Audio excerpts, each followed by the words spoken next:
আগে ২৪-এর গণহত্যার বিচার, পরে অন্য কাজ, নইলে শহীদদের রক্তের সাথে বেইমানি হবে বলে সাফ জানিয়ে দিলেন জামায়াত ইসলামের আমির ডাক্তার শফিকুর রহমান।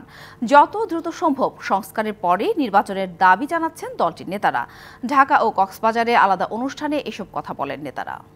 ইসলামী ছাত্র শিবিরের রাজধানীর ডিপ্লোমা ইঞ্জিনিয়ারিং ইনস্টিটিউটে ওয়ার্ড সভাপতি ও সেক্রেটারিদের নিয়ে শিক্ষা শিবিরের আয়োজন করে জামায়াত ইসলামী ঢাকা মহানগর দক্ষিণ।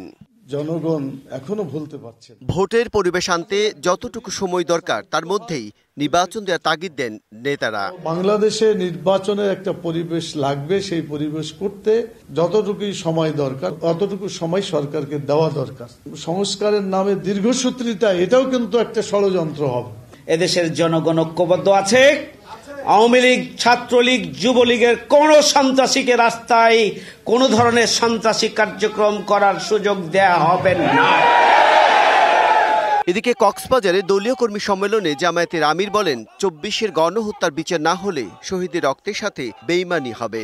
২৫ বছরের ওয়ারেন্টিযুক্ত দীর্ঘস্থায়ী দরজা প্রোটেক্টর, আধুনিক ও মজবুত দরজা। আমাদের হাজারো হাজার সন্তান যারা খুন হলো, গুম হলো, পঙ্গু হলো, তাদের জীবন, রক্ত এর প্রতি একটু সম্মান দেখান। এদেরকে অপমান করবেন না। শহীদের আত্মা অভিশাপ দিবে, পঙ্গু আহতদের আত্মা অভিশাপ দিবে, আল্লাহর আসমান থেকে অভিশাপ নেমে আসবে। এ কাজ করবেন না। এ কাজ থেকে নিজেদেরকে বিরত রাখুন, মানুষকে শান্তিতে থাকতে দিন। প্রায় ১৬ বছর পর কক্সবাজারে প্রকাশ্যে কর্মী সম্মেলন করেছে জামায়াতে ইসলামী। দীর্ঘদিন পর সম্মেলন পেয়ে উচ্ছ্বসিত নেতাকর্মীরা। Bijan Kumar Das, DVC news, Dhaka.